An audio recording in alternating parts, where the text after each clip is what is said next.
Well, welcome everyone. Thank you so much for taking your time and coming and joining us for this conversation. We've kind of named it Supporting Parents in the Tough Conversations because this is a topic that for some people are very comfortable with it and other people don't really want to touch it with a 10-foot pole. It's just so hard to broach these topics with young people. And I do want to preface that I'm used to talking to young people or parents of, I work in a school setting, so if I say students instead of your children or young people, just roll with me on it. I may, your students may kind of pop out on accident here or there. But the main topics we're going to touch on are puberty, body changes, hormones, pornography, gender, sexuality, and it can be pretty broad. But we're really hoping to kind of talk about this for a good chunk of time, but then leave plenty of time for conversation and discussion too, because some of you may be coming in with specific questions or wanting advice on how to talk about specific things with your kids. So my name is Sara Hale, and this is Grant Lilly. We're going to be doing this presentation together. Okay. So as an outline for those of you who really like organization and want to kind of know how this evening will flow, we're going to start with an introduction. I think both Grant and I will kind of tell you guys a little bit of our history and our work experience to kind of give you guys that sense of what we've been through and how we know what we know. And from there, we'll kind of share some goals for this event. I will start the conversation by talking about puberty, body changes, and hormones, so more the physical aspect of things.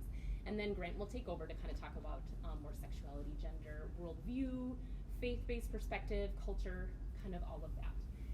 And then we'll kind of wrap up and hopefully, like I said, do have some time for questions and discussion. So before we get any further, I'd like to start with just a quick word of prayer as well. So join me. Heavenly Father, thank you so much for this time. What a privilege it is for Grant and I to come and kind of have this conversation with everybody. Heavenly Father, I do just pray that our words would ultimately be your words. Heavenly Father, these can be really, really tough topics, and especially as we're trying to navigate them in the world and the culture and school systems and church systems and friendships, it can be really tricky and really messy. And Heavenly Father, we need your wisdom. We need your grace. We need your truth amidst all of this. And so I just really pray that you would use this time for your glory and your goodness. I just pray that you would equip us as educators, as parents, as leaders to be able to know how to just engage in some of these topics with our young people to help give them wisdom and help them navigate this. So we just give you this time and we pray these things in Jesus' name. Amen. Okay, so as a quick introduction, again, my name is Sara Hale. Some of you may know my sister Stephanie Keel. She's on staff here at the church, and I have family kind of all around. I actually grew up at this church many, many years ago, so Henry, Michael, and I grew up as little people. Fun fact. But life has brought me to all sorts of places, and now we've kind of found our way back here, which is kind of fun. My work experience, I have a Bachelor's of Science in Nursing from the University of Wisconsin in Eau Claire. I spent 2 years after that working in a women's health center at North Memorial Medical Center and did high-risk pregnancy nursing as well. And then from there, went to 10 years of work in the public health department with Ramsey County, working with high-risk first-time moms, so typically teens. So I got into the nitty-gritty of all things body and sexuality and all the things with very young women in very difficult circumstances. And that was really my heart and my passion. I really loved that work, praying for them and engaging with them and mentoring them. And then took a couple years off, and then these last 3 years have found myself being one of the school nurses at New Life Academy, just on the street. And I think part of the reason why Henry Michael thought of me to do this conversation or this presentation is because I do the puberty and health conversation with the young women at the school, and I love it. I'm really passionate about it. So he's like, come share that passion and kind of help discussing these things with parents. And I thought of Grant to kind of include in this because we split men and young girls and boys for the conversation. He helps out and is just a huge asset to that conversation with the young men. So that's a little bit of my background. Grant, do you want to kind of share a little bit about you? Yeah. So I've been a pastor. So I'm a pastor at New Life Church, the campus pastor at New Life Academy. And so I've been doing this now for 10 years total. I was in the Chicago area before I moved to Minnesota. Graduated from the University of Northern Iowa. Go Panthers. Right? Graduated from there with a marketing major. Never thought I'd ever be a pastor. Never even thought I'd get really into worldview. But then as time happened, right? Became a pastor. Been doing it for, like I said, 10 years. Had my master's from Beth University in transformational leadership. But I'm fascinated with culture. I just love, I can't say I love where culture is, but I just love looking into why people do what they do, why they believe what they believe. And so with so many things happening in culture, I think we all should be aware of things going on in culture and why people believe the way that they do. And so I'll be discussing that a lot today. Perfect. So hopefully we kind of come at things from like Grant, like a cultural and pastoral perspective, and I kind of come at things from more of a nursing, body health kind of perspective. So from here, we'll kind of go on to some goals, and I like this quote a lot. I feel like it summarizes some of our goals. But for those of you who don't know George Barna, he's like longtime president of the Barna Group, which is like a big research firm studying Christianity and culture. But with many, many, many years experience, he's had this quote, "In the race to a child's heart, the first one there wins." And I just really feel like that's just very pertinent to this conversation. I feel like, again, for many of us who maybe are feeling comfortable having these kinds of conversation, oftentimes if we don't step up to the plate, our movies and the media will, or our young people's friends will. And so often, as difficult as it can be, we want to be able to bring these topics to our young people, to our children, and to kind of bring it from like a biblical, God-based perspective, full of grace and truth. And of course, we want to use judgment with that. Like, we don't want to dive in and talk about sex right with like a 4-year-old. You kind of need to bring it to their level. But at the same time too, just depending on where our kids are at and what they experience and what they've seen, sometimes you just got to meet them right where they are. And so I think it just, even though hopefully this conversation will equip you all a little bit more, I feel like all of these conversations do require the wisdom of the Lord. So anytime you feel like you're just diving into a tough conversation with kids, just take a moment, pause, and just be like, God, I need your wisdom to just not maybe crush my child, or to not like give them more than they can take right now, but I just need your wisdom so that they feel hopeful and that they feel like they've been given a resource and guidance and hope. So, do you want to add anything to that? Okay, sounds good. So from here, we'll just dive right into our first tough conversation piece, but one that if your parents will all have to go through, but puberty. What a fun topic. I want to first say, with puberty, keep in mind, like, when these things start happening or when you need to have these conversations, that puberty is good. Like, God made man and woman. God made creation. God made our bodies. And as much as puberty can be so awkward, like, it is really good. God made it good. And it is special. And as weird as it is for me, like, I get really excited about it. I think our bodies are incredible. Like, God made them. And we go from being like young people to full-grown adults that are capable of like making life, which is a really big thing. But it is, when you think about it, is miraculous. It's just fantastic. So, so I get excited about it. But just keep in mind that amidst all the awkwardness and maybe difficult conversation, this is all good and natural, and God made it. So in general, puberty is the gradual transition from childhood to adulthood. Technically, it's kind of fun to put the technical definition in there. The initiation and maturation of the HPG, or the hypothalamic pituitary gonadal axis. The HPG is a neuroendocrine system, and when activated, results in the attainment of reproduction function and the development of secondary sex characteristics.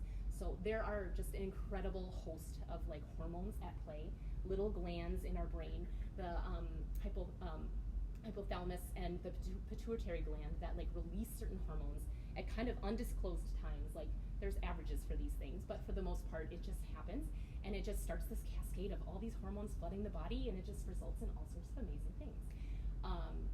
So yeah, that's kind of the technical side of it. But you can know with puberty that, like I said before, the initiation or the start of it is kind of unpredictable.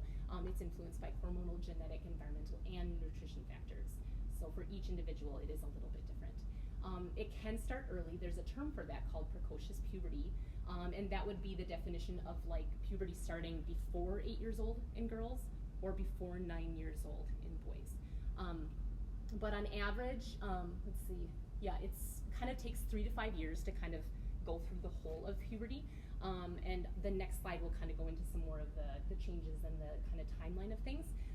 But as a nurse, I feel like I must say, if you see a young person or your own child that starts having some characteristics of puberty prior to those ages, or even much, much later, and if you have any concerns, always bring those up with your primary care provider. So, because there can be a variety of reasons for why it would be a little early or a little bit late, but there is a huge range of normal. So, all these things you're probably kind of familiar with, but this is kind of just an interesting slide from the standpoint that it kind of gives you a general reference for like when things change and at what time, and for girls and for boys.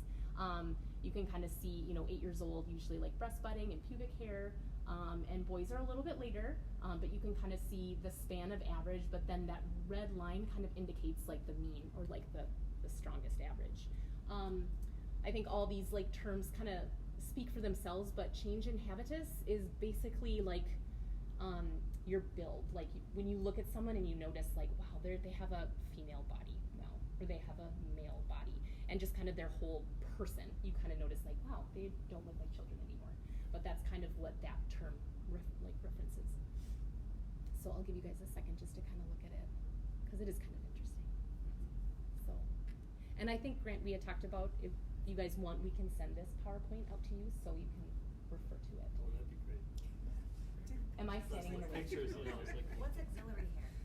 Auxiliary hair, that's hair in other parts of the body. So like armpit hair, darkening of like leg hair, kind of coarsening. So I think they reference like pubic hair, which is kind of more in the genitals, private area. But then the auxiliary hair is like hair, facial hair. It's like all the other adult hair kind of comes in. Sorry, I didn't know that. No, that's fine. And it grows coarser and thicker, which is just different from children. So, but yeah, and I think for many of you, I feel like this doesn't, there's more to puberty than this. These are the big ones, but even I feel like with young men, they can have a growth spurt in their college years. On some level, there is still like some delay, things that can kind of happen a little bit outside of this. But on average, the big changes happen on this kind of timeline. So, amidst puberty, which when you're having this conversation with a child, like it's maybe helpful to be like, your body is going to be changing in these coming years, and maybe you've already started noticing some of the changes. But here's like maybe a list of some of the things that will be changing in your body. But here are some like really beyond just puberty and body changes. These are some probably really good talking points to kind of touch base with your child. I will never forget when my growing up neighbor's mom told me that no one told her about a period, and then one day she went to the bathroom and she was bleeding and she thought she was dying. And I don't think that happens as much anymore, but I do really think, as awkward as it is for some, these conversations do need to take place. So for boys, it is good to kind of prep them that nocturnal emissions or wet dreams are a thing, and what those are is it's kind of the involuntary erection and ejaculation of semen for young men. It can happen in the night, and sometimes they wake up for it and sometimes they don't, and they kind of find their bed is wet in the morning. Sometimes it's accompanied by thoughts or ideas or seeing things, and sometimes it's not. So it's a really kind of unpredictable and unique experience from young man to young man. It also doesn't happen for some people. And on some level, on some like small itty bitty level, it actually happens for women too. But it's just not as noticeable, and I think that doesn't get talked about as much. For boys, obviously, shaving his face is kind of a conversation topic. So whether there's a father in the household or an adult male that can kind of go before that young man and be like, this is how we do this, and this is how we buy razors. Like, I maybe can't speak to that as well, but maybe Grant too. But it's a really good conversation, something to kind of, that maybe even makes them feel like, I'm growing up, I'm becoming a man, this is really exciting. And finding ways to like honor it, and celebrate it, I think can really be well received by young men. You'll also notice like acne and increased sweat. And the reason I bring this up, and I said for boys and girls, but I do feel like at this age, you can expect that you may need to have a conversation about them showering more. Just like personal hygiene becomes kind of more of a thing, because you're like, wow, I never noticed these smells, and now I'm noticing them. So kind of a conversation about more frequent and more intentional hygiene is usually a good kind of topic for young people that deal with acne. I do feel like sometimes, whether you need to get a doctor involved or use special creams to kind of help, and whether they don't care either. I mean, I think it's just really individual, but it can be a good conversation. Something also that kind of happens is that, and this is related to hormones, which we'll get to, but these young people will start experiencing like attraction in ways that they haven't before. And so just talking to them and kind of to let them know that that is normal, just noticing. It's, what we do with that can make it not good or something like that. But just having those natural attractions is very normal and is kind of how God has made us. For girls, you want to make sure to have a conversation about purchasing bras. You'll kind of notice that be needing that, and make your way to a local store to kind of, and again, kind of finding ways to like honor that and to kind of make them feel like you're becoming a young woman, and this is really special, and God is making your body, and you are beautiful, and beyond that, like she's gonna start growing hair in her armpits, and I know people have a variety of feelings on that, but I'd say most women shave their armpits, so kind of providing guidance and resources for that, and shaving their legs. And then the big one with girls, which I usually in my talk with the girls at the school, I talk quite at length. So if you have any questions about talking about any aspect of the period with a young person, feel free to ask me about that later. But the start of her period and what to expect, the side effects that you could experience during a period, symptom management for young people, pads, tampons, PMS, all of it. So, and like how to navigate that when you go out, and in school and all those things, because that's a big thing. And because it comes at sometimes an unknown time, it can be a source of anxiety for some young women. So I do think it's worth bringing these things up prior to when you think that period would come. I think even 8, 9, 10, depending on the girl, it'd be good to let them know this is coming. Especially if you start seeing the breast buds, that's probably a good time to start being like, this is gonna come within the next couple of years. So if you have any kind of bleeding or any kind of thing, let me know right away. We can have a conversation. So, along with the physical and body changes, you can anticipate that there's gonna be some emotional changes as well. Some of these things are related to hormone changes in their body. Some of these things are related to just developmentally what is going on in their brain cognitively at that age group.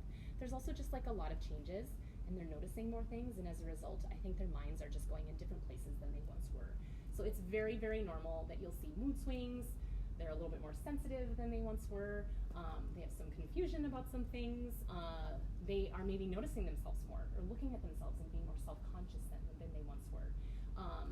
Feeling more pressure from peers, relationships are changing. Again, that like physical attraction, sexual feeling, like those are all on some level normal. Like they happen with the hormones and the, like I said, the developmental changes that those young people are going through. So I think even having conversations with one's children about like the fact that, some of these emotions that you're feeling, as much as they're difficult, it's a part of kind of growing up, and they will not remain forever. And we can kind of bring these feelings and emotions to God and talk about them and kind of cope and understand them. And again, bringing that grace and truth about who they are and truth about how God has made them despite their feelings, and yet grace and sensitivity. I think that is wonderful. So, and to transition from this, we're gonna dive into hormones, which I feel like is a huge conversation for puberty, but also is a really good foundation with which to talk about some of the topics we're gonna get into in a bit when it comes to like gender and just the biology of some of those things.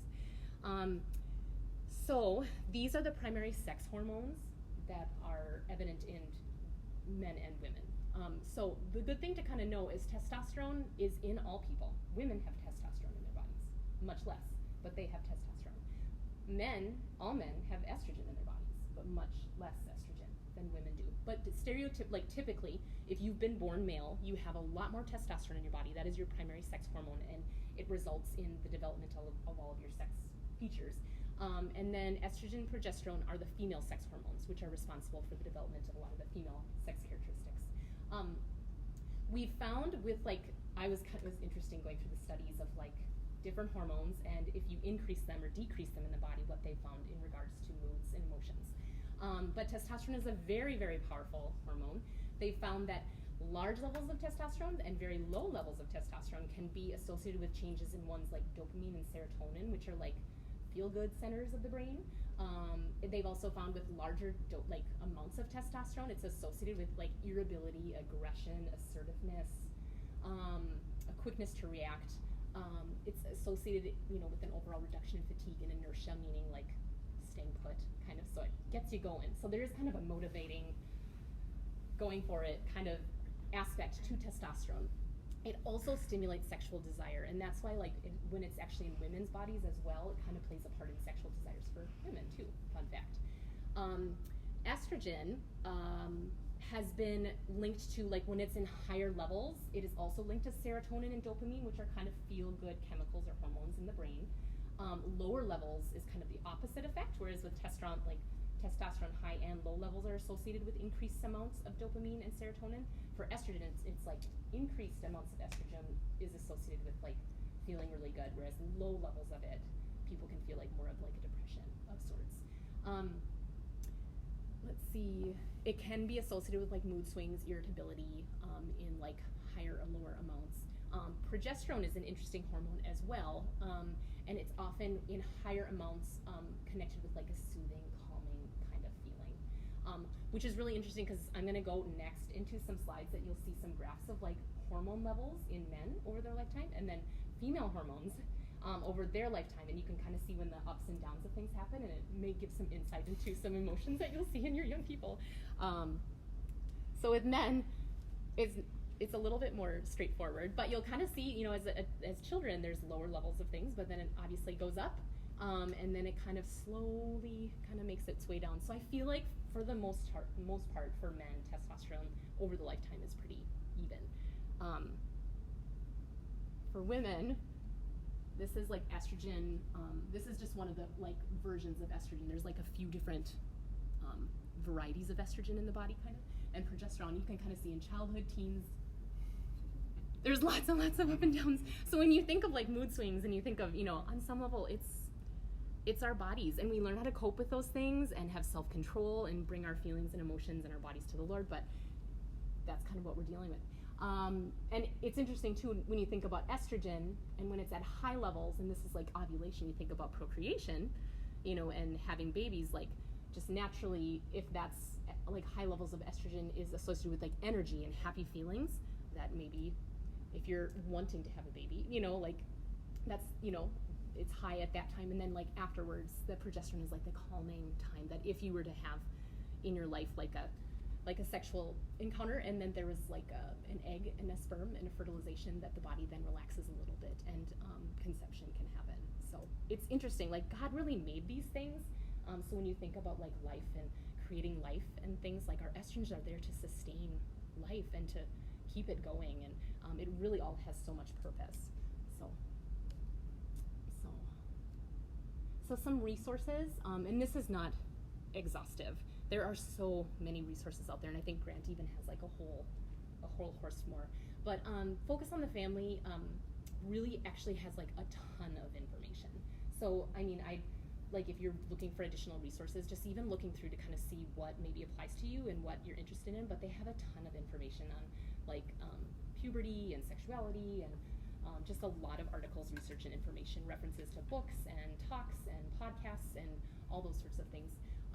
In my own kind of searching, I found this My True Girl. It's actually like an author that writes, like a Christian faith-based author who writes about like puberty and things, but she kind of made a list as an author of books in this kind of topic and area of study. She kind of does her like top 10 books in the area, which I thought was really insightful. And I also came across this, like it's Intoxicated on Life, but it's a Christian couple that does homeschooling, but they had really sought to like have that conversation about puberty with their son from the standpoint of like a one-on-one, like a Bible study, like, and to talk about puberty, but then what, you know, the Bible says about it. So they actually have a whole curriculum on like having like one-on-one Bible studies to kind of talk about body changes completely from a biblical perspective. I think it's free, but then you have to get like emails and things too. So, but there are lots of resources. Oh, also Christian Sexuality, which maybe some of you already know about because I think the church did a big push on it not too long ago.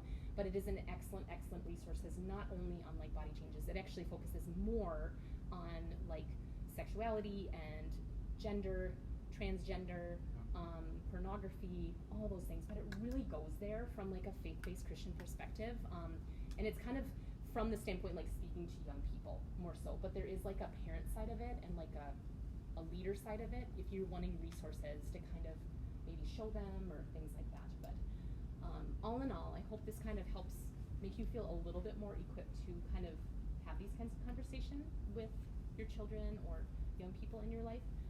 And hopefully the discussion and conversation and questions a little bit later, we can flesh some of these things out a little bit more if you want. But with that said, are you ready to dive into your portion? Absolutely. Okay. Thanks, Sarah. Yes. So I get to come at today's topic with more of that philosophical worldview aspect to it. And so I have 4 daughters, and my oldest is 7, my youngest is 2, right? And so we'll be having many discussions, right? But a lot of these worldview discussions are super important as well. And so one aspect that wasn't listed that I want to dive into is actually social media too. So I actually love social media. Like I really do. And here's why. Like I think there's a lot of, I don't want to say a lot of good. There's some good to social media. So not only with student ministries, but on side, I do music. I love music. And music has been one of those avenues that I've been able to reach many people with the gospel through social media. So that has just been really cool, and I love that. But I'm also 36 years old. I feel like I'm somewhat mature and have somewhat of a level head on my shoulders. This is dangerous stuff in the hands of teenagers because they can't quite process everything going on in their lives and through social media. And I tell you what, there's a lot of garbage out there. There's so much out there that influences these teens. And as with that quote, it's really the first person to somebody's heart. And if we aren't having conversations with them, guess what? Social media is. These influencers are. And they are influencing people like crazy. Pastor Brad is my brother. I get to work with him at New Life. And this last weekend he preached on just kind of the phenomenon of Taylor Swift, right? And Jason Kelsey dating. And it's just been all over the media, and everybody is just enthralled with it. And Jason Kelsey, over the last week, has gained 1.3 million followers on social media. His sales have increased 400% for his jersey, all because of who he's associated with now. Right? Is that influence? Right? It's not really even him. He's not actually statistically having one of the worst seasons he's had. But it's who's in his corner, and it's Taylor Swift. And she has influence. They will do, the Swifties is what they're called, right? They will do anything for Taylor Swift. They will follow her to the ends of the earth. And she has a lot of influence. And it's all with social media and music and just media in general. So I have that last quote, right? It's from a Spider-Man quote. It was with great power comes great responsibility. And if you have kids, which you are here, and I assume that you have kids, this is a big deal, giving your kid a phone and letting them have social media. Like the amount of time that is spent on social media, I don't make fun of students, but I kind of say, hey, they're just like, oh, I've got 3 hours of homework tonight. I'm like, well, do you really have 3 hours of homework, or do you have an hour of homework and 2 hours on social media, right? Because that's really what it is. Like they'll have an hour of actual homework, but then 3 hours total because they've been scrolling for 2 hours. Teens are the demographic spending the most time on social media with an average of 3 hours a day. Think about that, 3 hours a day. What's influencing them in those 3 hours? That's the average. Who's influencing them in those 3 hours? Some teenagers reportedly spend up to 9 hours a day on social media. That's a lot. Okay, but with all media combined, potentially up to 9 hours a day just on media. So that's like Netflix, that's YouTube, that's not just your Instagram or your TikTok or Snapchat or whatever it is. That's all social media platforms and media platforms. Like that is staggering. That is so much time in a day. So as a parent, just think about this. If that is the extreme of your kids, how much time do you really have with as far as influence goes in their lives? For 9 hours. Let's just even say 3. Say 3. Do you have 3 hours with them at night that you get to unwind everything that they've gone through throughout the day? So think about that, right? It's a lot of unwinding. And we'll get more into the worldview piece here in just a moment. But there's good. Keep in contact with friends. There's many friends that I've kept in contact with through social media. Love that aspect to it. See what events are going on. I love so many different sports. I love fishing. I love so many different things. I'm just like, hey, that's great, right? Follow pages you're interested in. I love that. Learn. I am just a YouTube junkie. Like, I love learning new things. I'm not a handyman, so if it's something that breaks in my house, guess where I go? YouTube to fix it, right? I gotta do that. But then be goofy, have fun. Many of the things, I'd say one thing I do on social media is do some dumb meme videos every so often that people find funny and makes people laugh, right? So that's great. Sweet, there's the good. The not good. There's a lot of not good. There's a lot of not good. Exposure to harmful, inappropriate content, sex, drugs, violence, like that is through the roof. Mainly the sex piece to it, which we'll talk about here soon. Pornography, that's a major aspect to it.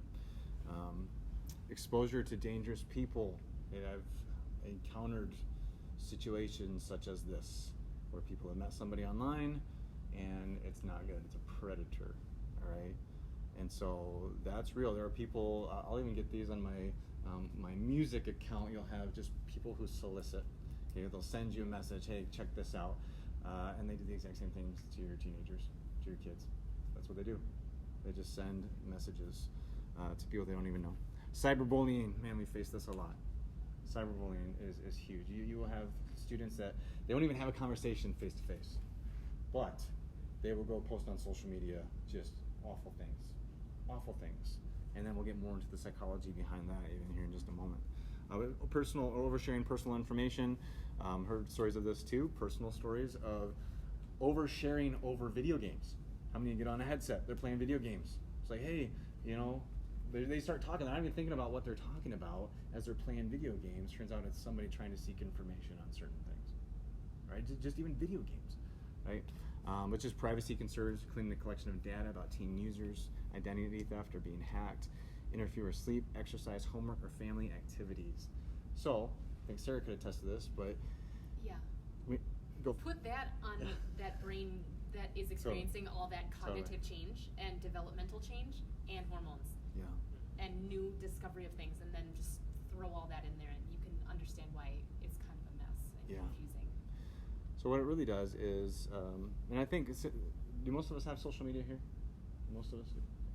So we love to be affirmed by our own opinions, or love to be affirmed by things that we are doing.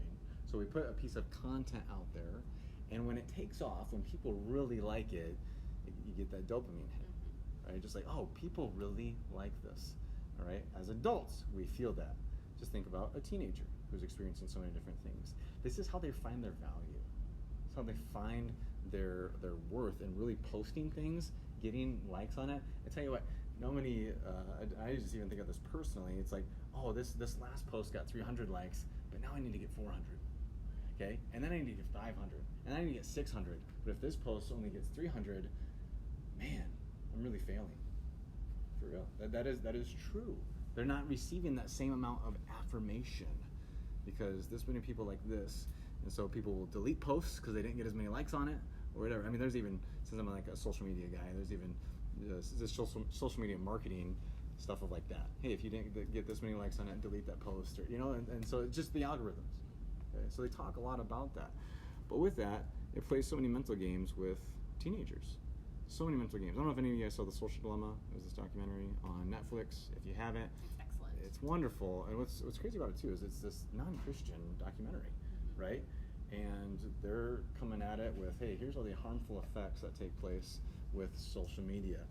And so I've got a graph here shortly that right after this that shows the statistic, but it says from 2009 to 2015, statistics revealed that girls ages 15 to 19 who were admitted to the hospital for non-fatal self-harm rose 62%.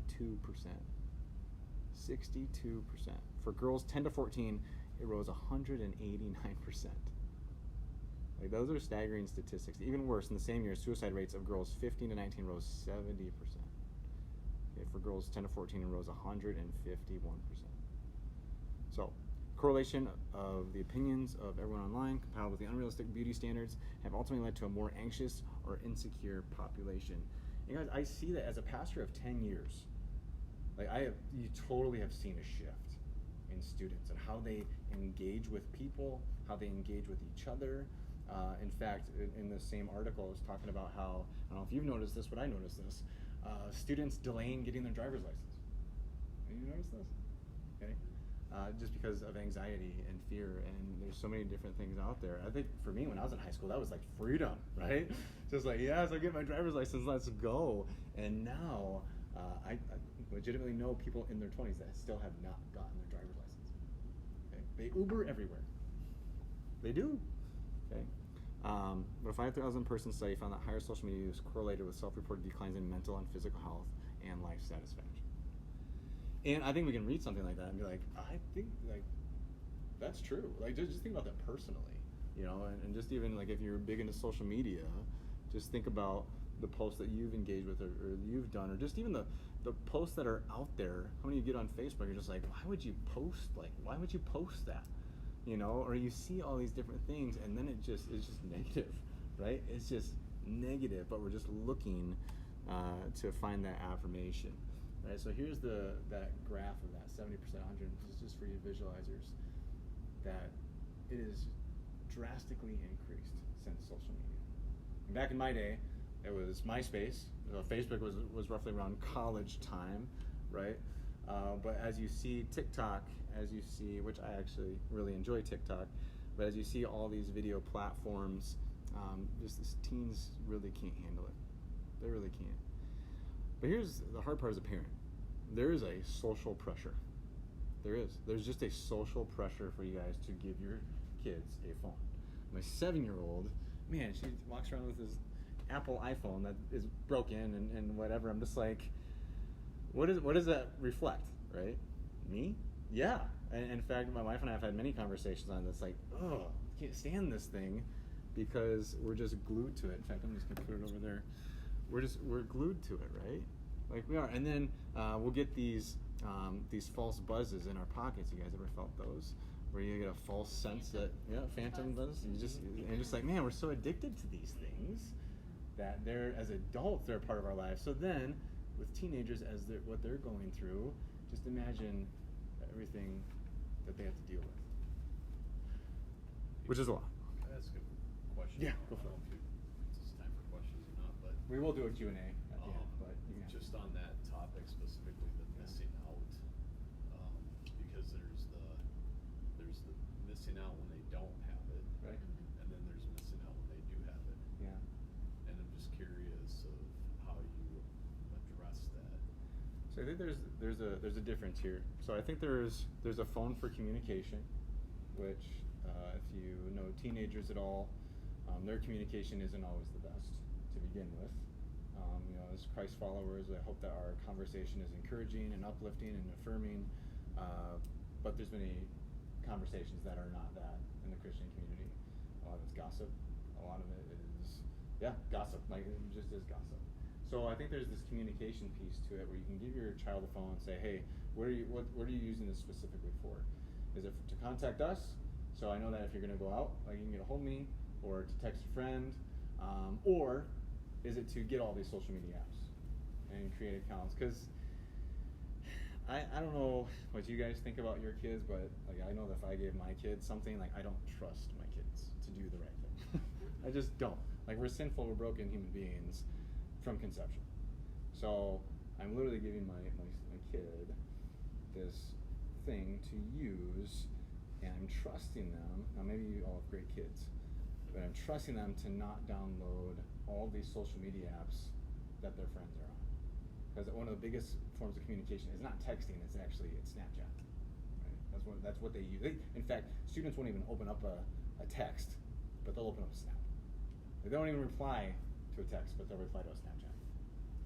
All right. So that's what you have to be aware of.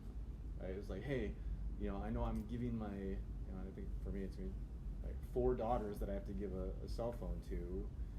Do I trust them that they're not going to be, or that they're going to use these apps in a wholesome way? I guess you could say. I think I know what you're referring to. We can talk about it later. No, but that I think he's talking about how if you don't give Snapchat, they're Yep. missing out on everything. But if you get into Snapchat, they find out that they weren't invited to those parties. No, and I they get missed out there. totally. Yeah. And so it's hard as a parent. Yeah. Because it's like, do you want them to be popular? Like, what is the goal? Right? What is the goal? Like, what they're missing out on what? Right? Is it this experience, or are they missing out on this whole other internet world? Like there's just so many elements to that. And as a parent, I can't say like a blanket statement. This is what every parent should do. You have to use judgment in that with your own kid's personality. You have to use, like, I can't tell that for you, but I can understand from your student's perspective of missing out, right, on certain things. And so I can't give you the exact answer on that. Can I take a stab? Go for it. A little bit? My kids are young. I have a 9, 6, and 4-year-old. So I'm hungry to kind of dive into that a little bit more too and understand it. But I feel like with so many things, it is individual person specific. Like I do feel like young people can be more or less responsible, and you've developed more or less trust with different kids, and they know that. Yeah. They know if their behavior's been trustworthy and things like that. And I think there is a place for just saying, no, you have a phone, and this is why. If you feel like you can toe that line and keep it and have your rationale for it, and trust that someday they're going to grow up and respect you for the limits that you set for them. But I also know that that's maybe not the right answer for some families and some individuals. And in that regard, I mean, if you were to give your child a phone, it's like, this is both good and bad. This is like playing with fire. It's like, you think of those things in the world like water and fire, where like this could be extremely good for you, this could hurt you badly. Yeah. And as a parent, understandably, I am nervous about this. And just having that conversation and be like, these are my concerns, and this is how I can definitely see it would open up doors with you and your friends and things like that. But it's just like, what does it look like to have openness and honesty between us with this phone if we're going to do it? And maybe write up a contract with them. Like, this is how we're going to do this, and we're going to do this well. And if we can't follow this contract, then there's going to be just some consequences, but it's all written out ahead of time. And it's like, this is how much time you get on this phone. I'm going to be monitoring your behavior and just even your attitudes and things like that. It's just like, we are what we fill our minds with. And so if I'm seeing I give you this phone and all of a sudden your attitudes towards me, or just like kind of having those conversations right up front, like I care more about the person you're becoming than about whether or not you get invited or know about this thing. And I do understand that this is going to, because all of our young people are going to have a phone someday. I mean, maybe we can delay it through their puberty years, but like when they're 18 years old, they're an adult and they can get it anyway. So there is somewhat a part of like teaching them concepts about even us as adults. Like, I think about it myself because I'm on my phone and I have a 4-year-old, and I'm like, how much is he watching me on my phone? So I think some of having a phone is modeling it well for your children. Model using social apps well. And have a conversation, like I said, about the pros and the cons, but I think just really having it be an open dialogue and conversation. And if you start seeing some behavior where the withholding, there's lying, there's going behind your back, then like all parenting things, they lose privileges. So I don't know if that helps. I'm not an expert, but I do feel like maybe that opens up some good thoughts. I think you brought up a great point, Sarah, of there was a book written years ago, Simon Sinek wrote a book called Start With Why. And I'm a firm believer in that, of why. So having a conversation like, hey, here's why I'm not doing this. I mean, how many of us grew up in households where it was just don't do? Why? Why shouldn't I? Why not? And so when you have that conversation, is just crucial. Because I think of the personalities of my oldest 2 daughters are so different. Like, they're so different. And quite frankly, I don't know if I trust one as much as I trust the other in the same context, or giving them this thing. So, yeah, personality dependent, but then also, and this is the hard part, is how do we affirm our children's identity and their worth and their value outside of these other things going on, right? So if they didn't get invited to the party, how do you still affirm them that they're amazing and they're adored by their creator and you love them? And that can be really difficult, but we as parents really have to try, right? That their value doesn't come from not having Snapchat or not being invited, or like, that's not their value. Their value comes from the Lord. And so we need to affirm that in them in those times. But we can talk more about that here in just a little while too. What can you do as parents? Like, we're just put into a difficult situation, especially within our culture. But you can say no. Like, you are their parent, right? You can say no. I would explain the why. Hey, here's why we're not going to do this. Limit their time. Okay, there are monitoring apps. I don't have all the apps listed, but there are plenty of them that you should know what they're talking about. You should know what they're saying. And then say, hey, we will be monitoring, as Sarah said, we will be monitoring what you guys are sending to each other. Right? So be wise. Be wise. Right? Don't get on social media. I have plenty of friends, actually. There's kind of a movement, one, with actually reverting from smartphones to dumb phones amongst millennials. They've been like, hey, I'm done with the smartphone. So my sister's one of them. She has a flip phone, right? She doesn't want to get into that realm, and I don't blame her. Like, it's absolutely great. But then, just give it time before you let your kids get on social media, because it is a brutal place. But then also talk to your kids. Just talk to them. Hey, here's what you can expect. One thing I'm a huge advocate for is preparing my kids for what they're going to face. Right? So rather than just saying don't do, etc., etc., say, hey, here's what's going to take place. Now, it's obviously age appropriate, right? But my 7-year-old and almost 6-year-old, Caitlin and I have to have the conversation with, where do babies come from? Like, they're starting asking these questions, right, at 7 years old. And this verse is just so relevant. John 10:10 says, "The thief comes only to steal, kill, and destroy. I've come that they may have life and have it to the full." And I think Satan is really using social media in just a crazy way. If you look more into that Social Dilemma documentary, you'll see so many, just even from just a political standpoint, or just certain rabbit trails of things that they feed your psychology. So what you are after, they keep feeding it, right? And it may be totally false, like what you're after, right? But if you click on a picture or you click on an article, guess what the algorithm says? You like this, so I'm going to give this to you. And it causes so much division. There was actually a war that broke out. I forget what country it was, but there was a war that broke out over false information, right? That people kept clicking on. And it's like, wow, the power of social media, right? So with that is one of our next topics, and that is pornography. And I want to be with everything I'm discussing tonight, as Sara said, we just want to handle it with grace and truth, right? Just grace and truth. We want to come at it from a biblical worldview, and yet there are so many people who struggle in all of these different areas. We say, hey, how can we love you? How can we support you? And we could actually come to a disagreement on things and still love, right? Like we totally can do that as believers in Christ. And so grace and truth and walking that line. With pornography, I almost feel like we're so far past the pornography discussion, but we're not, because it's just normalized in our culture. But there's so many other things going on within culture that it seems like pornography was when I was young. Now what these students are dealing with is so much. But we still are going to go through pornography because it's still a huge issue. Not just with males anymore, but females as well. Okay, so it's both. There's actually a very heavy portion of females, percentage-wise, it's upwards of 20 to 25% that struggle with pornography. Okay, so it's not just that. For me, this is a personal story.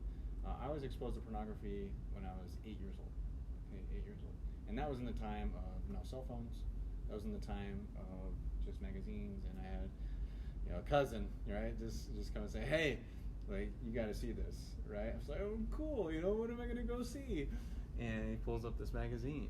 Like, and I was so young, guys, so I'm an artist. Like, I like to draw. I used to. I haven't much anymore. But I was sitting at a kitchen table. I actually remember this. I was sitting at a kitchen table, and I was drawing figures, right? Naked figures of people. And my mom comes in, right? She sees me drawing at the kitchen table. Like, what are you drawing? And I'm just like, I'm drawing what cousin so-and-so showed me, right? That's what I was doing. I was so young that's like, I was so oblivious to what I had seen, right?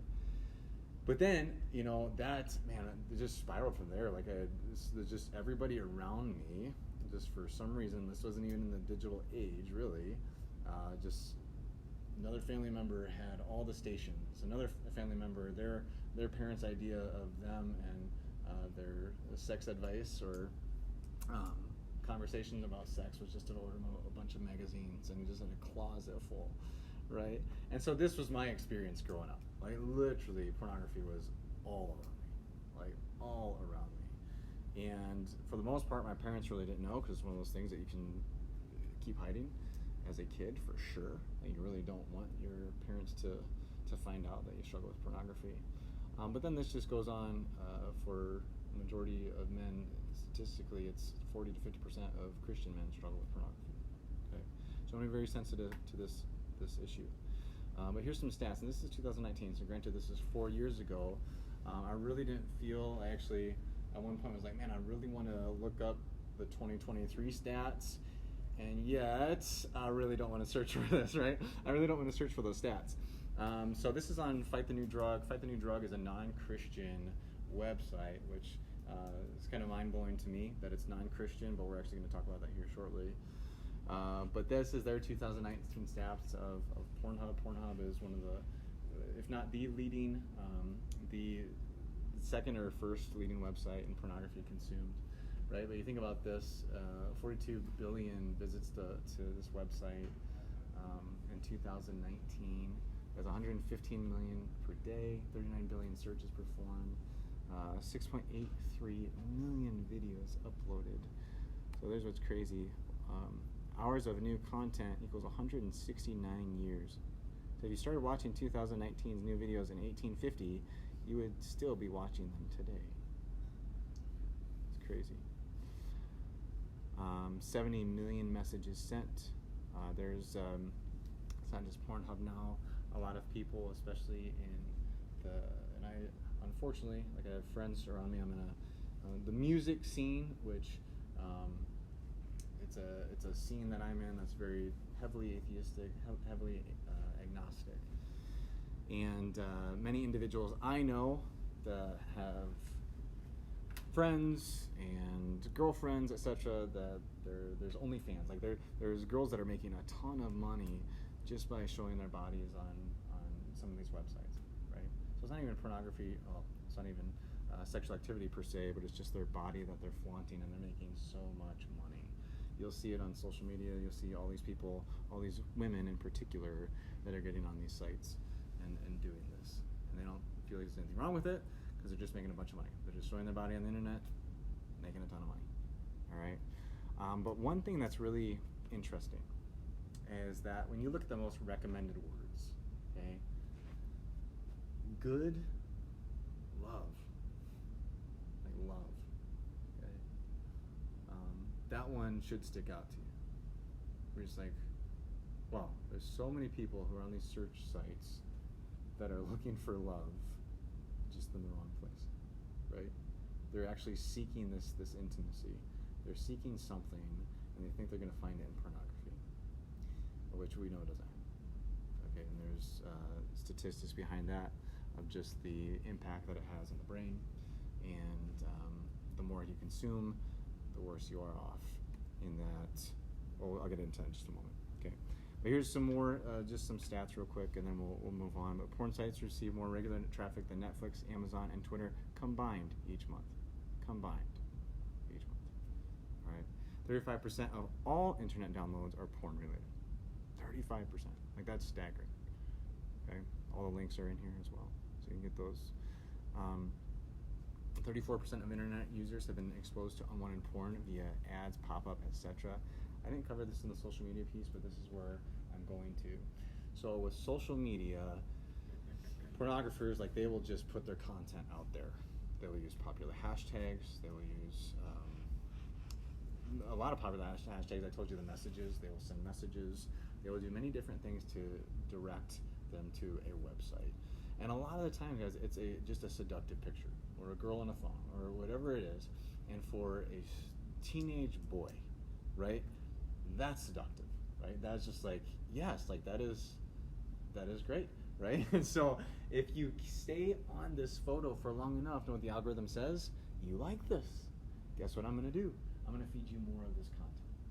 And so that's what happens. And so you don't even necessarily have to be seeking it out. Okay, just last week, I'm on TikTok. I am scrolling, and just a full frontal of some girl, right, on TikTok. I'm like, come on, like, for real, right? And that's to me. And I'm just like, you want to know my For You page is what it's called. It's either sports, music, fishing, and that's really it, right? And then how did this pop in there, right? How did this get in there? But it was. And so I'm like, Caitlin, I'm just like, check, hey, this is what happened today, right? This is just looking at TikTok. So if you then stop on this video, or if you click on it, like I said, the algorithm says, hey, you like this, guess what it's going to do? It's going to feed you more content. And TikTok is just, there is so much garbage on TikTok. Like, just the content is just ridiculous, all right? So you can easily, as a teenage boy, as a teenage girl, be fed this. So I would say, I don't advise doing this, but if you actually wanted to create a TikTok account, you'd be shocked at the content that they're feeding you right away, just to see what you like. Okay, like, just to see what this person likes, what they're feeding you right away, and they will feed you some really messed up content like this, just to see what you will desire. All right. There are some pretty gross statistics that I just want to point out.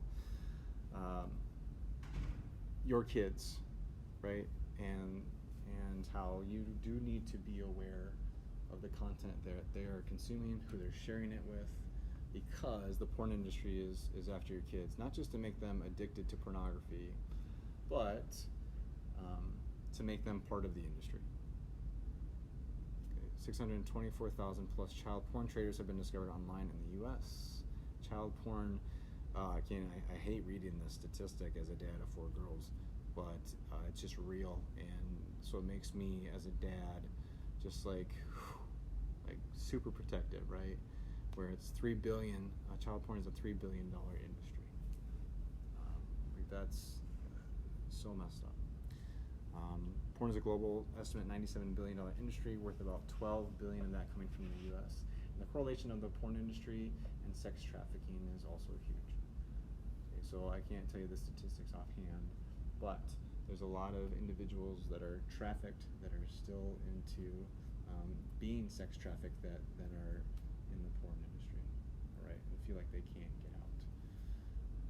Good thing is there are believers that are fighting this. There are people that are doing things to get individuals out of sex trafficking, to get them out of the porn industry, which is absolutely amazing. But these are just some statistics, and I don't need to, like I said, I can go and send you the PowerPoint, so if you want to look at more of these statistics, you can, but it just keeps increasing.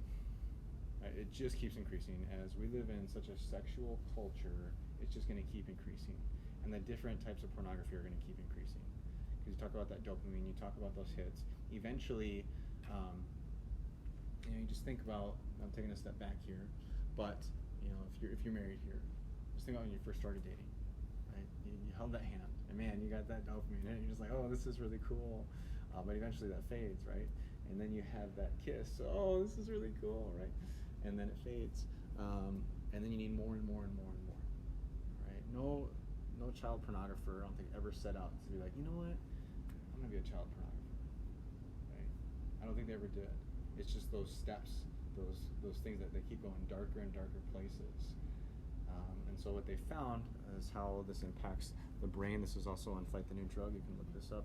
Addiction, neural passageways. As you get more and more addicted to pornography, is the same as really cocaine, as drugs. That creates literally hardwires in your brain passageways, and then you need more and more hits, right, of this to even satisfy, and you need deeper and deeper things to even get more of the same hit that you did before with dopamine, right? So it impacts you this way. A lot of studies have found that when you are addicted to pornography, then totally decreases your sex life. In fact, you can't even, there's been many studies that have been done that men can't even get an erection because they haven't watched pornography, or an erection as they're going to engage in sexual activity they can't perform because they're so addicted to pornography. That's the only thing. So it's taking away that relational aspect to it. Right? Yeah. Can I add just a little biology piece to that? Yep. But it's like you just think about associations in our bodies. You think of Pavlov's dog, it salivates and that story and stuff like that. But it's like what we do to ourselves creates treats like neural pathways that are just automatics in the brain. You've associated pleasure, you've associated sexual enjoyment, orgasms with these images, and so as a result, your brain has then linked those things together. So for people who really are addicted to pornography, their brain has associated images with that pleasure, and as a result, it has a hard time experiencing it other ways. Like pleasure means this, basically, and you can train your brain into that, which is really hard. And not that there's not grace and God can't heal, but it's a dangerous, slippery slope for It is. young people and all people. All people, yeah, especially young people. But even all people. And so that's why the importance of accountability, the importance of having people in your life that you're just real with, saying, hey, this is what's going on. We need to talk about this. And it's just, I want to be one of those pastors that looks at just sexuality as sort of saying, hey, how God designed us is amazing. God designed sex to be good in the right context. And we as Christians should be saying, yes, it should be. It should be enjoyed in the right context, between a man and a woman, defined in marriage, the way God has designed it. Then outside of that, there are consequences. There are. And so when we experience these things outside of the right context, it does a lot of damage. All right, it affects relationships, not just spousal relationships, but actually other relationships as well. Okay, and how you actually view people. Society, just look at the objectification of women, right? The objectification of women. And it's like, no, like women are created in God's image. I deal with students all the time, right? And guys, boys, teens that I know that have been into pornography can tend, I just look at my own personal story, you can start to tend to view women as an object, right? As something for my own personal desire. And that's not the case. That's not the case at all. That God made sex to be enjoyed between a husband and a wife, to be a serving element. Like it's supposed to serve. It's supposed to serve each other in the act of sex. All right. But then identity and sexual identity, we can easily find our sexual identity in many different things, many different aspects of sexual activity or pornography. You find your identity there. We'll talk about that here in just a moment. But here's how they find you. I kind of already elaborated on this, but just to make sure you guys are clear, or we're clear on this, the algorithm's so powerful. If you like pictures, they will put more and more stuff in front of you. Popular hashtags. You can click just a hashtag and just be aware of this, because your student could click on Steph Curry, for example, or basketball, hashtag basketball. You click on basketball, there's a picture of Steph Curry, there is a picture of LeBron James, and then there is a sexual act in the next picture over, right? So that's what they do. They've been really cracking down on this a lot recently, which is really good, but just, it slips through the cracks every so often. That you don't even have to be searching for this stuff, and it will find you. It will find you. All right. But then liking pictures, and then video games. Video games have become very explicit, like very explicit. And so be aware of that. If your students are into video games, there's very explicit content in video games. All right. So just be aware of that. So this next piece, as we've been talking about, body and more the science behind male and female, I do want to bring up gender, because that's the hot topic of our day, right? Really, we're in a sense, I was thinking pornography, and then I'll just look at like what the Christian world has really dove into. Like, okay, it's been pornography and homosexuality, and now it's gender, right? Gender is just a huge topic. I get to deal with students all the time that they really struggle in their identity.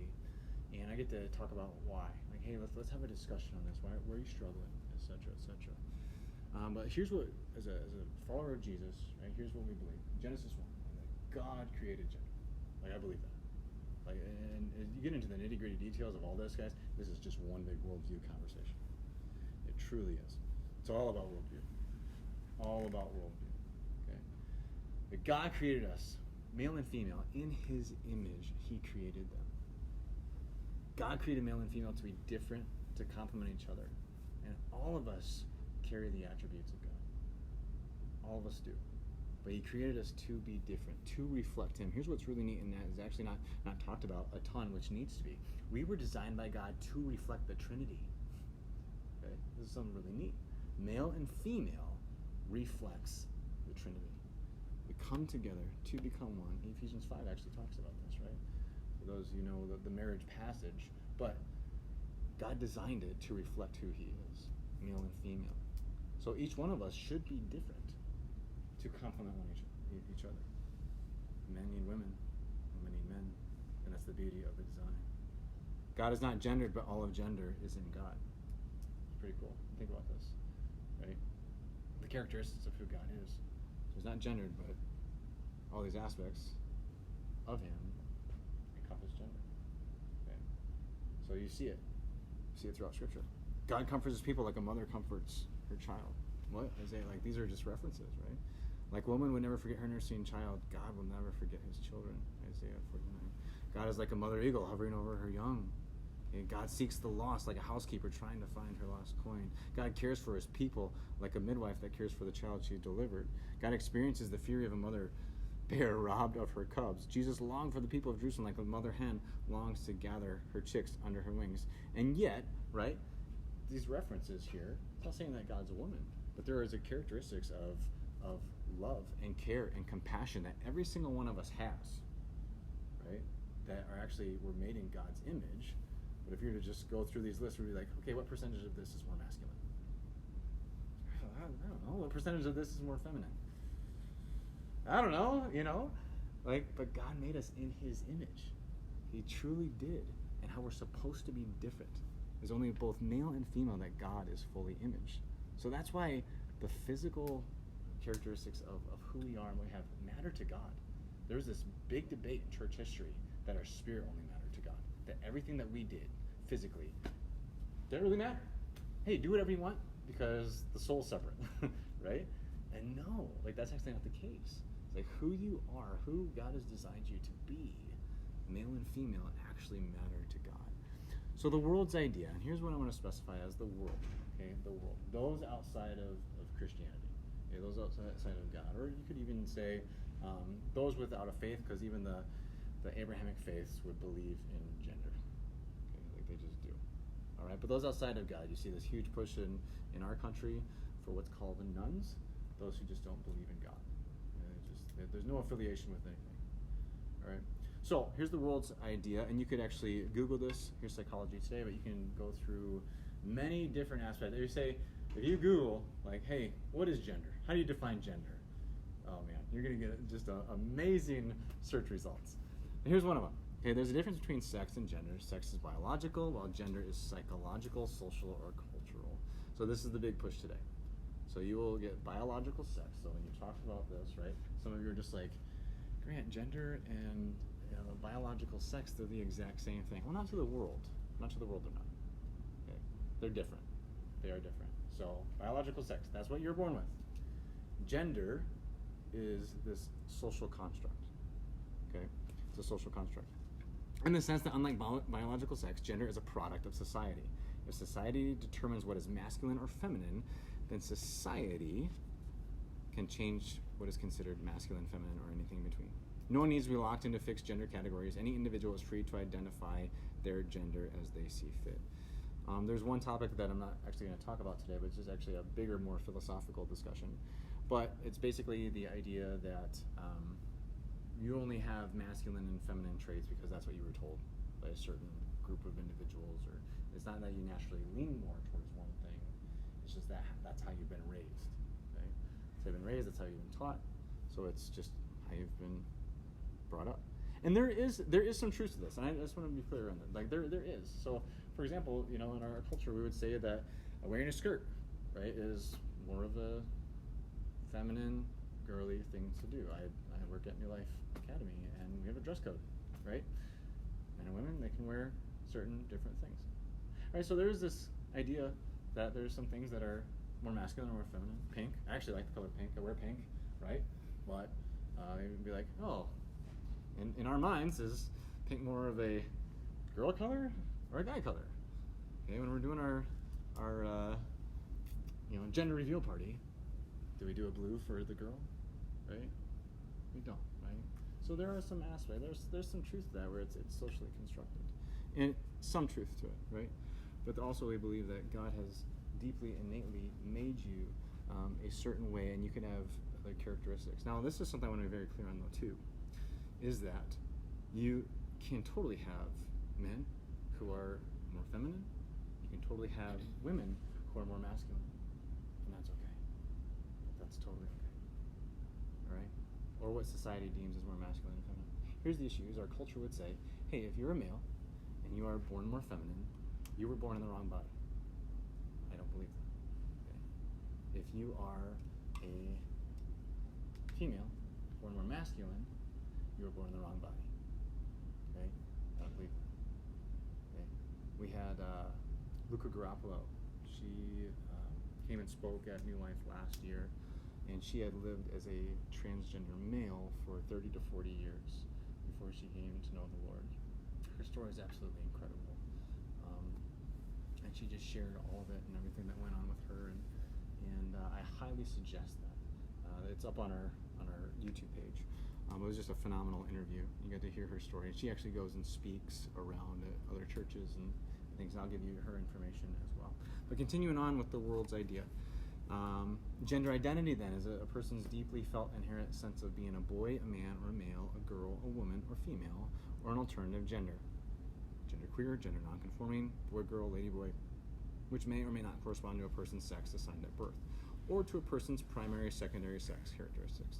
Since gender identity is internal, a person's gender identity is not necessarily visible to others, right? So we can't make the assumption, right, based off of gender, right? Gender is the social constructed idea that if I look like the way that I do, you can't conclude that I am a male, right? From a gender, maybe biological sex. Like, yeah, you were born male, but you'd have to ask me to find out what I identify as far as gender goes. So then I think the question is, like, where do these ideas come from, right? Like, how do we get to this point where, like, what we're observing, right? Is this real? Is this real? Like, are we really having these discussions? The answer is yes. Like, this is totally real, right? We're of course having these discussions. But where these ideas come from? And this is really a philosophical discussion. This is a postmodern thought. If you guys don't know a lot about postmodernism, it's this idea of skepticism, subjectivism, or relativism, a general suspicion of reason, and acute sensitivity to the role of ideology in asserting and maintaining political and economic power. So it's really saying that you can use objectivity as a means of power. All right. So you guys have heard, right? That's your truth, right? You guys have heard that term before. Well, that's your truth. Well, what kind of idea is that? It's a postmodern view. Hey, that's your truth. This is my truth. The thing is, like, we're not really. This is the idea where it stems from, but we're not really in a postmodern world, I'd say. And here's what I mean by that. I think we're postmodern. Because if I were to say, if someone were to say, like, your truth is your truth, you know, my truth is my truth, that's it. And then I were to say, well, I don't agree with a same-sex couple, what would they say to me? You're wrong. Well, that's not postmodernism, right? You're saying that there's an absolute truth here. Like, you just made a statement saying that there's some form of truth with that wrong statement. Where do you get that idea? How do you know that I'm wrong? What are you basing that off of? There's so many questions to be asked within that. But that's where we're at within culture, right? It's like, hey, they're pushing for a truth, like their form of truth. But the your truth, my truth thing is the postmodern idea. So that's the thought. That's where it comes from. But then also it's just a humanist idea too. Often something called humanism. This is secular humanism. It's a philosophy or life stance that embraces human reason, secular ethics, and philosophical naturalism, while especially rejecting religious dogma, supernaturalism, superstition as the basis of morality and decision making. Secular humanism posits that human beings are capable of being ethical and moral without religion, belief in a deity. I don't agree with that. Okay? Hopefully none of us do, but this is where this is coming from. It does not, however, assume that humans are either inherently good or evil, nor does it present human beings as superior to nature. Rather, in the humanist life stance, emphasizes the unique responsibility facing humanity and the ethical consequences of human decisions. Fundamental to the concept of secular humanism is the strongly held viewpoint that ideology, be it religious or political, must be thoroughly examined by each individual and not simply accepted or rejected on faith. Along with this, an essential part of secular humanism is a continually adapting search for truth, primarily through science and philosophy. Many secular humanists derive their moral codes from a philosophy of utilitarianism, ethical naturalism, or evolutionary ethics. Some advocate a science of morality. This is kind of the same thing in psychology today. Basically saying, we don't need God to be good people.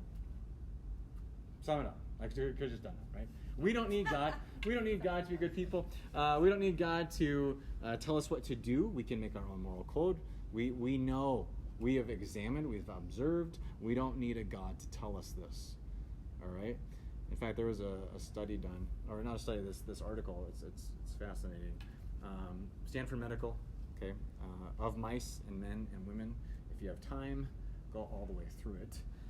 But check this out. Gender is inextricably linked to sex, but not defined by it, and it indisputably affects health. There's just one tiny little problem, points out Stanford professor of medical Marcia Stefanik. We don't know how to measure gender, says Stefanik. director of the Stanford Women and Sex Differences in Medicine, or WSDM. Sex is generally assigned at birth based on external genitalia, after which a broad range of biological, particularly reproductive, sex differences are assumed.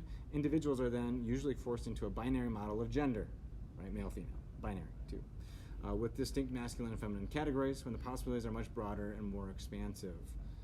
She then goes on and says, argues that gender is instead a point on a continuum with infinite gradations. Basically, we want to, this is really interesting, catch this statement, we want to blast the standard attitudes about masculinity and femininity out of the water. We want to get rid of the notion that you can assume that there is a prepackaged set of characteristics that belong to men or to women. We want to develop a new instrument to measure gender that will allow us to better understand how gender and sex interact to impact health. So what she's saying is basically, we want to do what we want, right? We want to create this new standard, right? That's going to blow this other standard out of the water, and then you really can be what you want to be. So that's what she's saying. That's not science. Like, that's a worldview. Right? She's stating a worldview. Like, hey, here's what we want to do with this. All right. So then this impacts Gen Z. If you read some of the recent statistics, there was a poll of over 10,000 done, reached out to 10,000 people plus in February, roughly, and polled Gen Z and where they're at with LGBTQ plus ideation, and 1 out of 5 identified within the community. Okay, so 20%. I kind of hear from older generations like, man, it's such a small population, and it's like, well, it's not. Like, there's a lot of people who struggle here. 1 in 5, 20% of Gen Zs. That's a lot. Like, that's a lot. And so we need to be full of grace and truth in these conversations. There are some people, such as this professor, that without a doubt, like, yes, they're going to push it. They're going to be super advocates for it. But then there's so many people in the middle ground that they don't know what to think, that are struggling. Just like, hey, if the church would actually just come along me and come alongside of me and talk and have a conversation and love me, that's where we need to step in, Christians, and with our students as well, and especially with our students that are struggling with this, and say, hey, what's really going on? What's really interesting, though, if you get into some states, you're not really allowed to have those conversations. Fortunately, I'm able to have conversation with students to dive in deeper that are struggling with their identity, their sexual identity, and say, hey, what's going on? Can we have a deeper conversation about, how's family life, how's friendship life? And I've had numerous conversations, and I've seen a lot of progress with so many students as they open up about life, and it's amazing. So we need to have just that posture full of grace and truth, loving individuals, saying, hey, I know that this is an ideology that's out there. I know where it stems from, but there's so many people that are caught up into it that, quite frankly, like, they don't know what to think. Right? So then with this one, Gen Z, they're just really, they're more bought into it, right? They're more accepting of it. 70% of Gen Z is like, hey, this is the norm. They would say this is the norm. All right, so moving forward, this is what we can expect. So what does this mean? After all this is said, so can you separate biology from psychology and sociology? But really, the idea that gender is a social construct in itself is a social construct. That's what it is, And so we just need to keep that in mind, that as people talk about these things, say, well, who defines that, right? Who's the definition of these things? Because, like I said, as we say that this is a social construct, who's defining that? Well, it's culture. Culture saying that it's a social I don't know, I can't say that. Social construct. Okay, it's not built on any foundation other than what our society says to be true. All right, so it stems from postmodern thought. There really is no foundation. It's not scientific. It is a worldview. In essence, it is a culture's way of playing God, wanting to be God. Saying, hey, I'm going to define it this way. All right. But once again, we can see this, and I don't think, unfortunately, I know a lot of people that have been really bent out of shape, like really mad. I think it should break our hearts for people. I think we should be like, hey, we see what's going on. We love you enough to have a conversation. And so why does this make sense to the world? Because if there is no God, we're God, right? We're the ones who define the rules. and this is what the world believes, right? So should we be shocked by just anything in culture? I personally don't think so. You know, I think there's still where we should, you know, stand on biblical foundation and say, hey, I don't think that this is necessarily the best way of doing things. I think God is a better way, without a doubt. But that involves getting involved in people's lives. And that can be really hard, really difficult, really messy. But guess what, guys? If we're Christians, we're the first people to admit we're messy. We need Jesus, right? We do. Like, I'm a Christian, not because I have it all together. I'm a Christian because I know how messed up I am. Like, that's why, right? So I should be able to dive into the thick of it with people and say, all right, let's talk about this. Hey, let's pray through these things. Let's go, all right? So, what is the standard? And that's something we always have to ask. Like, who's defining these things? And just realize that if culture is defining it, anything is going to go. What I'm surprised by is there actually is a line somewhere, right? I just don't know why, quite frankly. And that's just true. Like, this moral line, how do you gauge that? How do you gauge that?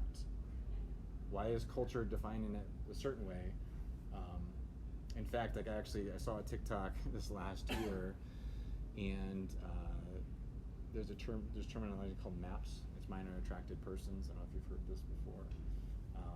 And so I saw a TikTok, and there was an individual who was living a gay lifestyle that just said, no, like, you're not a MAP, like, you're just a pedophile. So that's just what this individual who's living this, you know, this homosexual lifestyle said. And so for this individual, there was a line, right? There was a moral line that said, this is not okay, all right? So there is a standard for each individual. Just what is that standard? As Christians, God's word is our standard. We need to abide by God's word. That's our standard. But for the world, and this is where we can get into these conversations. I meet with people frequently that don't believe in God, that we get in these conversations like, hey, how do you define this as right and wrong? How can you? How can you say this is right and wrong? Definitively, right? But they do. That's why I think we're past that postmodern viewpoint, because it'll be like, no, this is wrong. Based off of what? How do you define that in those conversations? So what can you do? Talk to your kids. Oh, whoops, not there yet. So I just want to say, let Jesus convict. When you guys have conversations, let Jesus be the one that does the conviction. All right? Love individuals. The individuals I meet with, I question their viewpoints. Like, I do. But we sit, we have coffee, we talk, and I say, well, how do you come to that conclusion? You know, what's the standard for you? And we get into these discussions all the time, and we keep having them. And these are people that think totally opposite than me. And I love it. But they keep wanting to have conversations. And it's so good. It's so cool. All right? But let Jesus convict. You aren't going to be the people that saves them. Maybe God will use the words you say, but God's going to be the one that works in the heart. So just love them in the process. Right? Walk through these tough issues. And if it's your teen as well, love them. Love them. Okay, let's figure this out. Let's talk through these things. Love them. All right? I want to be someone that prepares my kids, like I said. My girls have already noticed on PBS, right, they've got commercials of two dads. Arthur had a gay wedding that they saw. So they're already asking questions. Like, they've already seen stuff like this. And so I want to prepare my kids age appropriately, but they're already asking the questions, right? Where do babies come from? So it's like, okay, you've already noticed this, you've already noticed this. So we need to have these conversations. And so Caitlin and I are about to do that. So talk to your kids about that. Prepare them, don't shelter them. As a pastor, there's this fine line.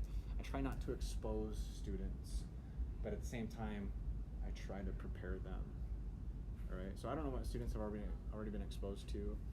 Typically, statistically speaking, the average age, like with pornography, is 8 years old. It's now becoming 8 years old. It was 11, and it just keeps getting down to 10, 9. So by the time you guys actually want to have these conversations with your kids, guess what? Someone's already beat them to it. They've already seen something. A friend's already exposed them. You know. And so, regardless of what school they go to, you know, I work in a Christian environment, and kids are exposed there to things, right? So then you go into just a predominantly non-Christian environment. This is the norm. This is the norm. All right. So these kids they'll be exposed. They'll be exposed. So how do you then talk to them about it, right? And then typically if we don't have these conversations, someone already has, right? So Sarah said they can be awkward. We get passionate about this stuff, so we're just like, let's have these conversations. Come on, let's do it. Let's go. Let's talk about it. You know, and I want to encourage you guys to do the same, out of love, knowing that you are a sinner saved by God's grace, and with your kids, they are too. They're sinful human beings, right? And they will make the wrong decision. They will go down these roads. You love them. You care for them. You show them the love of God. All right? So we're all in need of God's grace. Talk to your kids, monitor them, know their friends. This is a big thing. Just the friends aspect. Their friends, just like my cousin showed me stuff, their friends will show your kids stuff too. Okay? So know their friends, know their parents. Story. I'm almost done here. Story. We had some friends move to Florida, and their child is going to play with the neighbor kid, and the neighbor kid exposes their child to pornography. The parents, our friends, go and talk to the parents about that, and their words were, "We know." What's wrong with that? That was their, like, that's what they said. Okay. What's the issue? Right? So, know your kids' parents, right? Just their viewpoints on things and their worldviews. Because hey, you might trust this 6, 7, 8-year-old, 9-year-old, but you don't know the environment they've been brought up in and what's normal, what's not normal. All right, TVs, movies, guys, very explicit. I don't remember the last time I've really, I don't really watch TV or movies all that much, like really at all. But I know that it can be very explicit. Limit phones, as we've talked about before. But then know worldviews. Like, know where these ideas come from. And then, you know, handle them with, and I keep saying grace and truth, but it's just true. Like, we just have to be so grace-filled, yet truth-filled at the same time. Right? So you handle these conversations not with the shaking of your fist and getting super angry and everything like that, but saying, hey, yeah, like, this is a worldview. Like, let's talk about that. You know, I'm having these conversations with my daughters. Like, they watched something the other day, and I thought I'd be done with PBS, but I put PBS on the other day, and it was just talking about evolution. It was talking about, you know, this, and this is, you know, kind of a secondary debate within Christianity, right? You know, how long has the Earth been around, et cetera, which, quite frankly, I don't care about those details, but I did care about, you know, just the being made in God's image, right? And so I said, hey, girls, I said, you know what? There's actually a worldview out there that says, like, that you and I, that we came from animals. What do you think about that? I said that to my 7 and 6-year-old, right? Like, that's, or 7 and 5-year-old. What do you think about that? I'm just like, oh, that's pretty silly, Dad. You know, like, that's what they said, right? But I asked them that question. I said, yeah, but there are actually, I said, there are plenty of people who believe that. Now, we'll get into more of the nitty-gritty of that down the road, like with, you know, because there's Christians who differ on this, right? So, but I had the opportunity. I had the opportunity to say, hey, here's what I saw on TV. You guys saw it too. What do you think about that? And we had that conversation. So know the worldviews. Know what the media is saying. And don't just be like, don't do. Say, hey, let's talk about it. Why do you think this way? Why? Start with why, right? Plenty of resources. Christian Sexuality is really good. We actually went through that at New Life. Agape First, that was Luca Grappolo. She is the one who goes around and speaks. I'll send this out as well. Fight the New Drug, once again, that is an anti-pornography website, a non-Christian website, a ton of information of everything, how it affects the brain, relationships, all that. Access.org. If you guys don't have this one on your radar, do. This is one that's really good. You can find anything, really, as it pertains to any current event, topic, at access.org. Desiring God, John Piper, a big fan of John Piper. And then radical.net, which is David Platt. He's great. But then voices. I like to consume content. I used to be a reader. Now I'm just put a YouTube video on 1.5 speed and consume content. That's what I do. These are great voices in these discussions. So Sean McDowell, probably guys, you've probably heard of Josh McDowell, apologist, wrote a bunch of books. Sean is his son, he's a professor at Biola. He does a phenomenal job of bringing on people onto his show with totally different worldviews. And you talk about someone full of grace and truth. Sean is so good at this. And he just interviews people that think totally different. And so he's a really big voice when it comes to a lot of these issues, along with Preston Sprinkle. He's the one with Christian Sexuality. Elisa Childers, I don't know if you guys have heard of her. She's phenomenal. Mike Winger as well. A lot of these people are on YouTube, and so I watch a lot of their content. One person that's really not on YouTube, I'm sure they are, but Christopher Yuan, I've heard him speak multiple times. He's written many books. He's someone who's been same-sex attracted for basically his whole life, but is a believer and talks about that in his life and how he is honoring God. But there's, like I said, there's so many people in the middle with all of these issues. And so you can't just blanket statement and say, oh, this is the way people are, this is the way people are. No, there's a lot of people. There's a lot of people in the LGBTQ community. I was telling Sarah this, that it's a huge number actually. Maybe not a huge percentage, but a huge number of people that are struggling with same-sex attracted, but they still believe in the biblical sexual ethic. They still, want to do things God's way. They're still remaining celibate, even though they're attracted to someone of the same sex, and yet they hold that view, right? And so there's people that come into our church, your schools, every single day that are believers that struggle with these issues, right? So we as Christians then talk about them. We realize the worldview, and say, all right, let's actually have a conversation out of love, right? Out of love, and then we move forward. Still standing on God's word as the foundation, but move forward in a loving way. So these are always topics that I love to engage with students and just people in general. If you hold the same views as I do, great. If not, we can discuss that too. So Q&A, questions. It's 8:12. 8:12. Any questions? We had a good one here earlier. Any more pertaining to anything that was discussed this evening? It's a lot of content. I feel like you could spend an hour on each one of these. Oh, I could speak for the next Individually. 5 hours, 6 hours. Like we could, if you guys had time. Like, hey, let's go. Yeah. So. I have a question. Yeah. So you spoke about you don't want to shelter them. You want to have conversations. Yeah. But I feel like sheltering, in a way, like so I have a 14-year-old, a 13-year-old, and a 7-year-old, all boys. Yeah. Mhm. And they don't have social media. But how do you introduce social media and that kind of stuff in a way that's not sheltering them at some Totally. point? Totally. Like when does like protection and stop and sheltering starts? When you have teenagers. Does that make sense? Like there's Totally. a point where you're protecting, but then there's Yeah. a point where you're like, they need to start learning how to self-monitor, and start learning how to have this. So do you have conversations with them about Well, any my worldview? 14-year-old really wants Snapchat. Okay. And the reason why I'm telling him he can't have Snapchat is because of the pornography components Mhm. that Mhm. he would be exposed to. Yeah. We did Christian Sexuality Yep.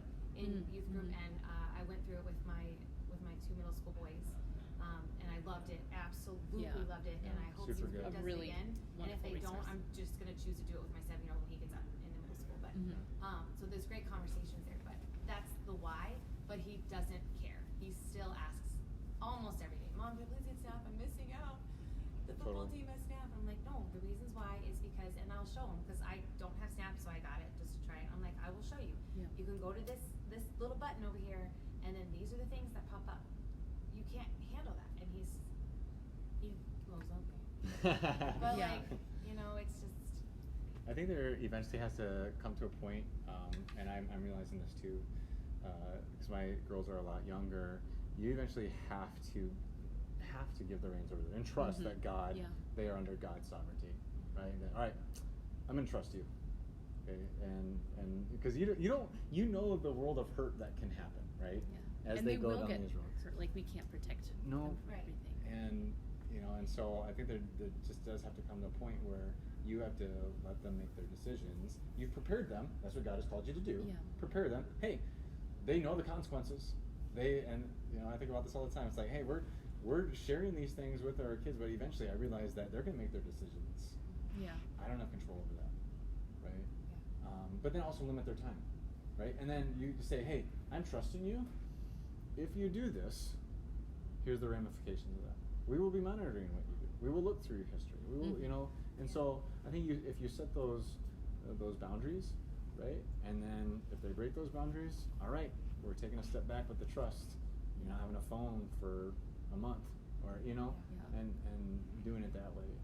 Yeah. But just talking about the why has he been doing that's really good. Yeah, because it's like we can't just protect them from everything until they're 18th, and then just say, go out and Yeah. experience Experience it all. There is some good rationale for like letting them be exposed to things while they're still in the home, while you still then can speak to it, because they're still there, and as maybe they see something they shouldn't have, just creating that kind of a relationship with your children that they feel comfortable bringing those things to you and having a conversation like, ooh, this happened, you know, and how do I deal with that? I mean, I think it's really, like we said before, it's just like discernment and just prayerfully, you know, like conversations with the Lord about like, is this the right time with this particular child to like, you know, have that conversation like, you are getting of the age and I trust you. Not to say that you won't make a mistake, but my hope is that if you do, that you come to me, we have a conversation, we learn and we grow from it. But I am gonna give you this authority or this ability to discern for yourself, because I have rooted you and grounded you in who God is and who you are in God. While you were talking, I just was like, my heart was breaking. I feel like Satan is just trying to destroy our sense of identity and like who we are. I mean, I feel like so much of struggle in faith is like lies about who God is and lies about who we are. But when you think of all these young people that are trying to find their identity and getting attention for being like, well, I'm a born woman, now I'm a man, or I'm a man and now I'm attracted to a man. And I do think there's some biological, it can be really messy in there. But I also think that there's a lot of like, I want to make this choice for myself. I want to follow my feelings. I don't know who I am, and I'm getting attention in this area. But it's just like, I think if anything, I mean, it seems kind of weird, but it's like grounding our young people in like who they are, like their identity in the Lord, and so that they're not searching for this belonging and searching for this attention in all these other places. I want to add to that, because I think for a lot of people, they'll be like, gender, right? You're finding your identity in another gender, and it's like, you have to realize we all find our identity in something. Like we do. And we can say it's Jesus very easily, but then when our true identity is taken away from us, like let's just say it's money. You had your money just ripped away from you. Where would your self-worth be, right? Just as a father, as a husband, like work, right? As a man, I can totally find my identity in what I do, right? It's no difference in the gender conversation. It's individuals trying to find their identity and their belonging. It just happens to be gender. Just like every single one of us try to find our identity in something. All right? Because I think a lot, especially my parents' age, I'm not knocking on my parents, but like, I just don't, they don't get it. It's like, no, you do, but you get it in a different realm, right? Because you find your identity here, Mom. You find your identity here, Dad. But these individuals that are struggling with this can find their identity in their gender. And so that makes it so much more relatable to people. They're just like, oh yeah, I know what it is for me. What is it for you? Outside of Jesus, what's your identity piece? And so you have to make that relatable and let them know their true value, their true worth is not in any form of identity, even for us. It's not in our work. It's not in who we are as an individual. It's in Jesus. Like it's in God. It's who God made us to be. And so making sure we're emphasizing that with individuals. One real quick thing that I just wanted to say, I was an individual that made a lot of stupid decisions, okay? And I'm not saying that any student should. You don't need to, right, play with fire to know that it's hot and you're going to get burned.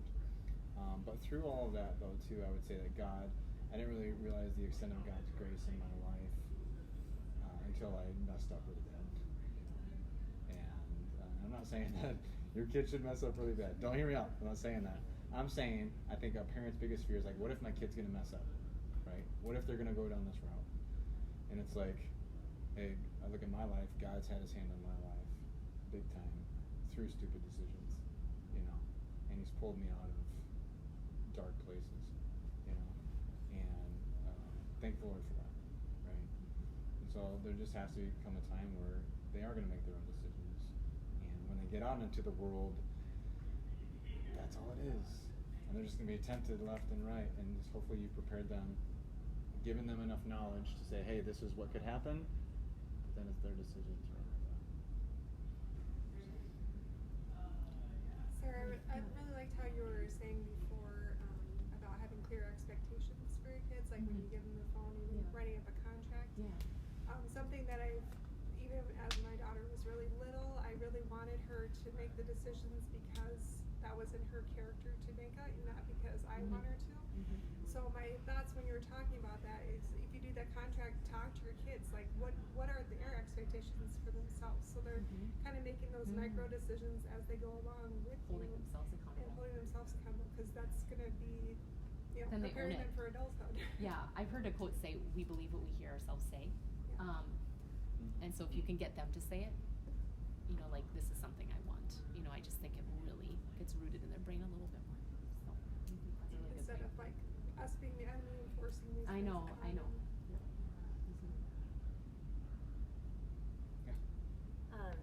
So we have a 8 and almost, or 11, almost 8, and then 3-year-old. So we're just kind of going to be heading Emerging. into a lot of big Yeah. decisions. Yeah. One thing that we're struggling in is just knowing how to manage in terms of like gender, just all the different LGBTQ plus, and we face it within the work pressures. You see it in the mail, PBS, Yeah. School, teachers, now even like kids' physicals, and in explaining them, you know, what God is, you know, seeing rooted with the Bible, but how do we navigate talking, or even if they don't bring it up, but if other neighbors or people bring up the gender side of things without I just don't want them completely attacked, because that, you know, even within like a professional workplace,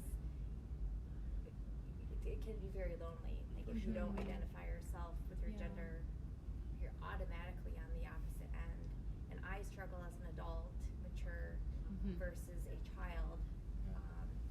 And so it's hard. I don't know how to navigate coaching them on, here's what we believe, here's what, you know, Jesus has taught us, but how do you manage those conversations with adults and kids in their life in all aspects? It's all philosophical. You get in a philosophical discussion really quick. You just have to ask the right questions. I kind of teach a class on how to do this, like how to actually have the right conversations, right? How to ask the right questions. And so when you get into a conversation like that, let's say it's neighbors, right? People will tell you what they believe in a heartbeat, just like that. But the why, you'll typically find that there's nothing there. Okay? So if you literally just ask, well, why do you believe that? Like, let people talk. Like, let people talk, and they will quickly find that there's not a whole lot of rationale for why they believe the way they do. Okay? A lot of it is culture-based, right? It's like, hey, we're going with the culture, having this conversation. But when it comes to people who don't think like you, let them talk about their worldview. Ask, hey, where do you come to this conclusion? What standard is this? Like, who defines that? And these are questions I ask all the time. Like when people tell me what they believe. Now, when it comes to your kids, I think when it comes to the prepared piece, one thing I like to say, hey, outside of a worldview without God, okay, here's what the world thinks. Because they believe they are God. And it truly is. Like, if there is no God, I'm God. I abide by that phrase all the time. You know, if there is no God and there is no standard, you can take so many different things in our culture as like, why do we do it this way? You know, for example, justice. Have you thought about the concept of justice? Okay, human rights. Why should we have human rights? Well, that's God ordained. Women's rights. Okay, in the right the right way. Why should women have rights? Because of God. Right? Like, there's so many things that our culture fights for that really there's no foundation unless there's God. Like, at all. Racism. Like I should have students all the time. Why is it wrong for me to hate somebody? In an atheistic evolutionistic framework, why can't I hate another species? Why is that wrong? There's no answers. Like, because there's no moral framework to atheistic evolution. As an image bearer of God, I can tell you exactly why racism is wrong. You know? And so you actually get into worldview conversations really fast. Like, really fast. When you start asking these questions, why do you think this way? You know, where do you get this idea? You know? So then you prepare your students and say, hey, here's a worldview. Like, they think this way. And then ask your student, what do you think about that? Let them actually, I tell this to my leaders all the time, help your student get to the answer. You have the answer. Help them get to it. Don't just give them to it. Don't just give them the answer. Help them get to it. Ask them questions. It's like practicing that conversation.